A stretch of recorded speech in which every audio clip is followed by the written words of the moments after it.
waxaan idin sheegayaa in maanta uu gaaray golaha sare kacaanka inuu idin sheego in gabadha iyo wiilka soomaalida isku xaq yihiin, in dhaxalka ay isaga xaq yihiin. waxaa jiri jirtay haddii nin dhinto oo gabar keliya ka tago haawey aan waxba ugu jirin xoolaheeda inay boobaan. haddii taasu dhacdo gabadha xoolihii aabeed inay korigeed leedahay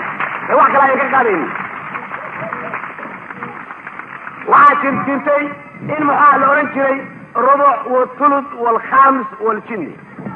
ma jirto taasu. labada qof waa isku mid, waa isku xaq, waa siman yihiin. xuquuqda muxuu ahaa mujtamaca ama waalidkooda ay ka dhaxdaanna waa isugu mid wixii maanta ka dambeeya ummadda soomaalida ah, mana kala hooseyso. taasu isla markii waxay fariisinaysaa in muxuu ahaa labada qof oo ragga iyo haweenka ah ee isqabaa inay isku xaq yihiin, waajibkiina inuu u siman yahay, xaqiina inuu u siman yahay ayay caddaynaysaa. markaas bal hadda aynu taana ku qootomino hore udhiga ummadda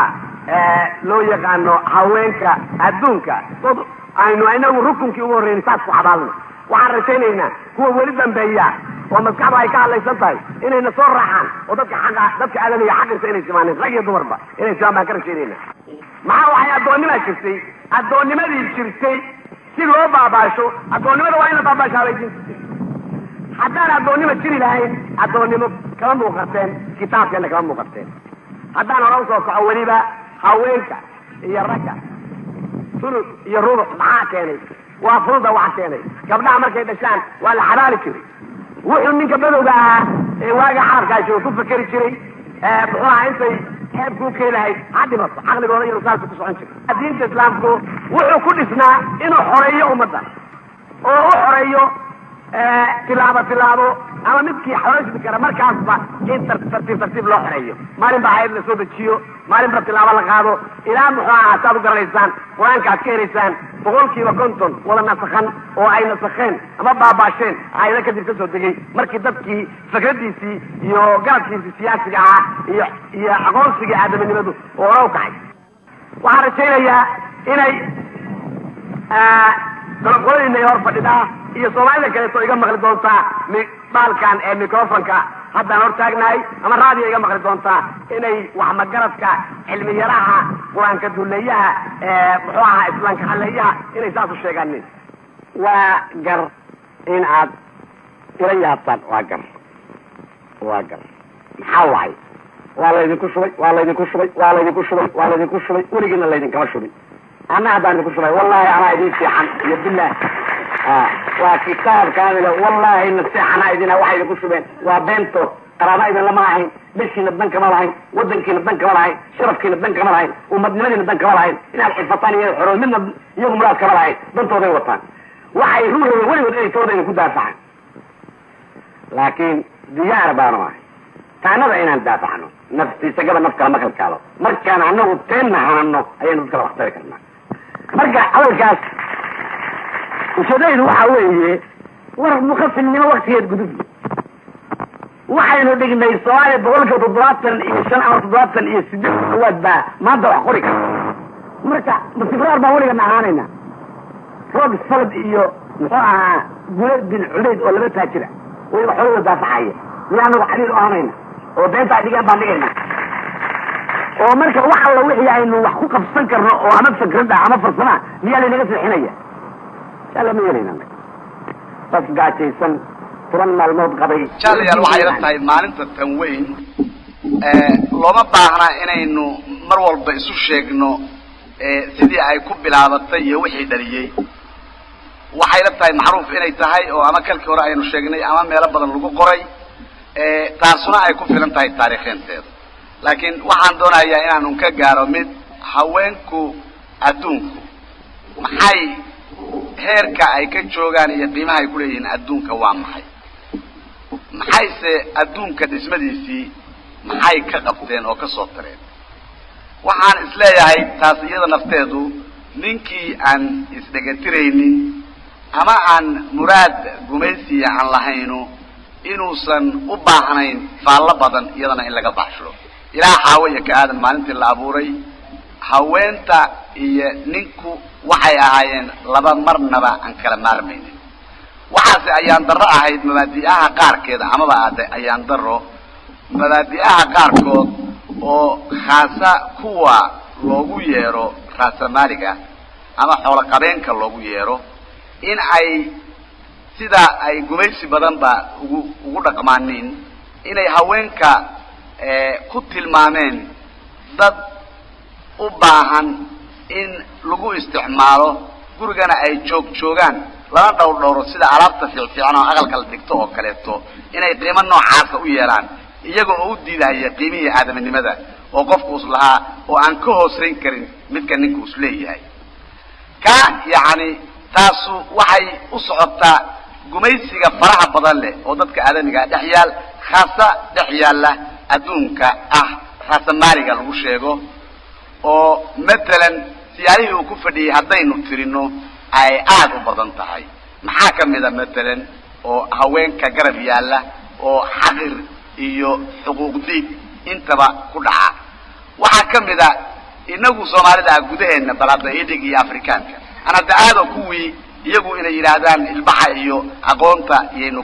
yaa naga timid kuwa yiraahdaan oo la yiraahdo horay waxaynu anaga nafteena Afrika u gumaysan jiray imisaabay kala socon waxay yiraahdeen qof waa gob bay yiraahdeen qof waxay yiraahdeen markaa darteed isaga waxay ku tilmaamaan dhigoodu waxa weeye sida buluug oo kale kuwa gobta macnaheedu waxa weeye kuwa gunta ana oo ay xaqirayaan dhigoodu waa midab kale ma casra sida dadka aadamiga dhigiisu wada casiyay iyagoo ka been sheegaya yani waxyaalahaas ku tilmaamaan waxay yimaadaan nooc kaleeto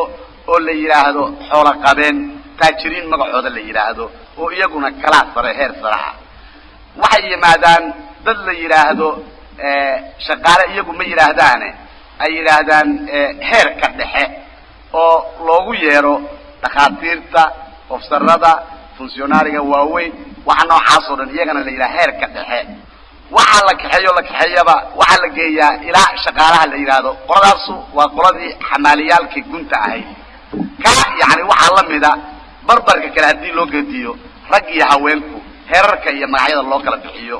haweenku saan u sheegay waxa la yiraahdaa mid kasta ha ahaatee inay tahay qof yaani fiican oo laakiin ku fiican aqalka inay joogto ku fiican markii magaranaysa raaxaysi la doonayo in loo yeerto ku fiican hadalla macaan inay tiraahdo ku fiican marka micnuhu xageebu u dhutinaya يعني wuxuu u dhutinayaa in marka ay jiraan dabaqado aadamigi dabaqado loo yeelo mid sare mid hoose mid sare mid dhexe mid hoose iyo mid aan isaga laba soo qaadin laakiin lagu xamaasho dhigiisana la xadbo shaqadiisana xoolahan loo qaato sanxadiisa xoolahan loo qaato maskaxdiisa xoolahan loo qaato aadaminimadiisu ay ku dhisaalaysan tahay inuu u adeego kuwa sare kaliya marka haweenku kaabay la xiriireen maxaa kacaanka maanta ama maanta maalinta aynu siyaaranayna maxay marka ku micnaysan tahay waxay ku micnaysan tahay markii hawliyaanti wadaaga ay dhalatay markaas bay waxay ku dhalatay mabda la yiraahdo dadka aadamigu way isku midka adoonka oo shaqaalaha loogu yeeray ama beerleyda loogu yeeray ama laga xoog runaayo la gumaystay iyo midka kan sheeganaya xoogii iyo aqoontii iyo muxuu ahaa dhididkiisii wixii isagu uskasbay inta lagu noolaado meel dheer lagu gaaro xoolo lagu helay iyo maalba haddana la yiri waa lagu gumaysanaya ka iyo kii gumaystay labadaba inay sameeyeen rag iyo haween inay sameeyeen dadka joojin la joojiyo oo la xaqiijiyo oo muran la'aan laga dhigo dadka aadamigu inay isku xaqiiqeen horta xaalku meesha usla socdaa ka weeye waxaan jeclaan lahaa dumar haddaad tihiin dumarka Soomaaliyeed inaad fahamtaan يعني مid uu iska yimid ma aha waxa wata hanti wadaaga wata raad maaligu ma wato rag iyo dumar fiican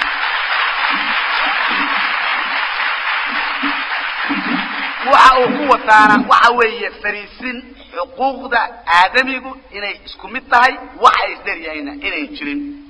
hadii marka la fatasho sanahan loo fatasho cilmi ahaan loo baaro